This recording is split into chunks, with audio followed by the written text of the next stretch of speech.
Welcome once more to my channel, Professor Paul's Nuggets.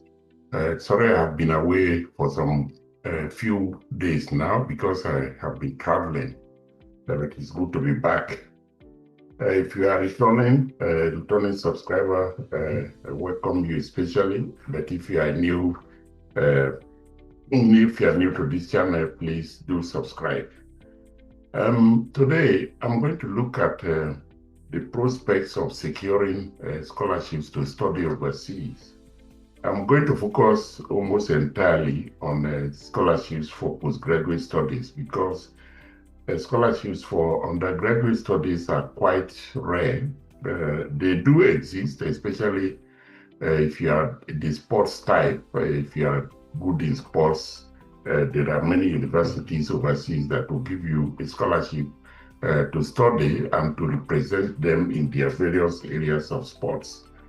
Scholarships are quite difficult to secure in general because there is a lot of competition.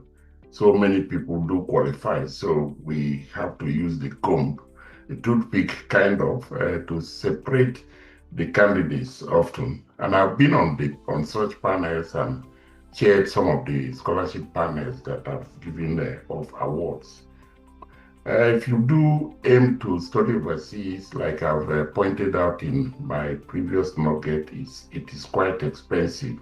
If you were to do agriculture at any level in Australia right now, whether bachelor or postgraduate, you will be looking at paying nothing less than 30,000 Australian dollars per year in tuition fees. And that we are not talking about supporting yourself in accommodation, feeding, and other cost of living that is associated with Australia. Australia is quite expensive.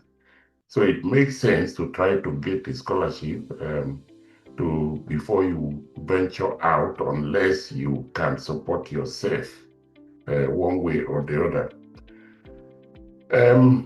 So the first thing really is to work hard. If you are thinking of ever getting a scholarship, you have to work hard. When we assess students, we will typically look at your first degree, what your GPA is. And if you were able to hold the first class or a high second class upper, then the better.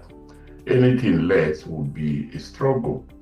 I've been on panels that received more than 4 times or 5 times the number of scholarships that are available.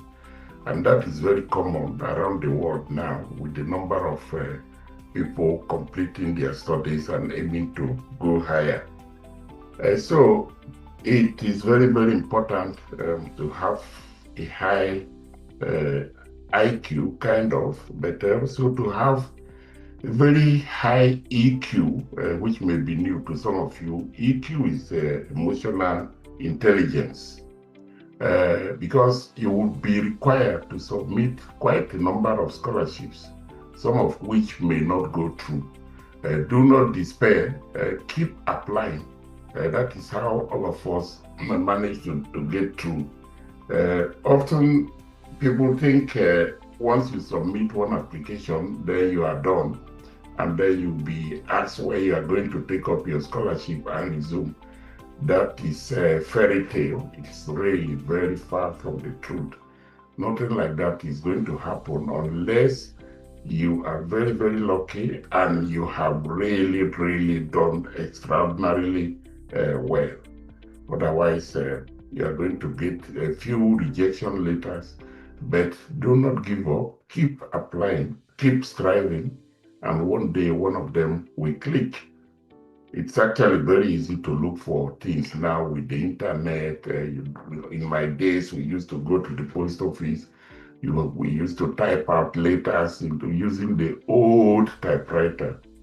None of those things happens now. So please do better. Make contacts with potential supervisors and universities. One thing I have to point out at this point is never to use emojis and short calls when you contact supervisors. If you are using lots of abbreviations, emojis, and the rest, these are evidence that you are not good in writing and you'll be very poor in completing completing things. So supervisors tend to avoid those kinds of people, and they would simply not even complete reading your email or letter, and it just gets deleted. So please write like a professional person, write fully. And if you are using abbreviations, please define those abbreviations before you continue to use them. Get scholarships, foreign scholarships are prestigious. I will regard them more as a privilege, not a right. They are worth getting. They enable you to see the world and make international connections, international friends. Like I stated in my previous nugget, you will also get access to better technology, quality teaching, and better skills. I wouldn't forget some of the courses that I took when I went for my master's. Lecturers were coming from way out there who were regarded as the best in the field.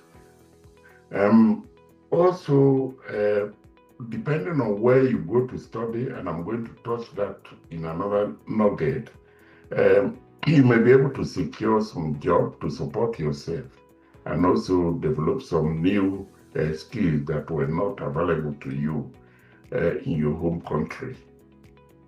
And a large number of people who go out to study have ended up getting international jobs after their studies, and then even go further to secure citizenship, and then staying on to work in their host countries. So now, how do you overcome the competition? Like I've pointed out, you really need to make contacts like a professional person. I would also suggest that you would contact potential supervisors directly. Do not just write to a university and telling them the international office that you are looking for a scholarship. They receive lots of such inquiries. So it is better and always best to identify your potential supervisors. Do not write to too many people in the same university, because I can tell you academics do talk about emails and messages they are receiving. Better to identify a potential supervisor in some of the universities and then make contact with them, telling them about your plans to go to get a scholarship to study. If you do that, then they will, if they look at the quality of your previous degrees or qualifications, they will tend to then put up a case for you either at the faculty office or with the international office, to let them know that there is this very good potential candidate who will be applying for a scholarship. It is often easier to get a scholarship that way when your potential supervisors are pushing things for you. And just like I said, there are lots of applications that we receive. So if you wish to be a step further than the pool, within the pool, then you may need to publish some papers before you think about applying. These are all factors that we also consider, because writing a thesis is one thing. The thesis is a training document. I keep saying that to my students. It's a training document that we tend to support and pass most times, but a journal paper is not a training document. So if you are able to publish, then we see some potential that you will be able to not only complete your studies, write a good thesis, but also be able to publish, which then returns some money to the system. Because many governments, many countries pay for publications. So do publish some papers. If it is from your bachelor degree, the honors program, or if you're applying for PhD, do publish some of your master's papers. Review papers are also acceptable. So do some reviews with your supervisors. Much down the line, I'm going to talk about supporting or do give some workshops or presentations on how to publish, to write and to publish. But the tip that I have to give here is to try and work with your previous supervisors to publish whatever you do in research. Research that is not published is just as good as useless. Then I have to always give the caution. Studying overseas may not be for everyone. I have to admit, it can be very, very stressful, even securing a scholarship like I have indicated, which is why I said one must have a lot of a high level of emotional intelligence to be able to support yourself when you get the rejection letters, or by the time you get there. I'm going to touch on the W curve at some time in the future. You are going to be a bit homesick by the time you get there, so be prepared for all those kinds of challenges, which is why people who may not be able to who do not respond well to homesickness and rejection and all that, please don't attempt to go out. There is the cultural shock that I mentioned in my previous nugget. Also, the time commitment to submit inquiries, and then the climate, the food changes and all that, and the danger of being cut off from home, that is the homesickness. These are all factors that one needs to factor in to think about before you think about applying to go overseas for your studies or to apply for scholarships. But again, I think it is a good thing to secure a scholarship because it adds to your CV to say, I held this scholarship and that and that. Down the line, it enables you to get good jobs.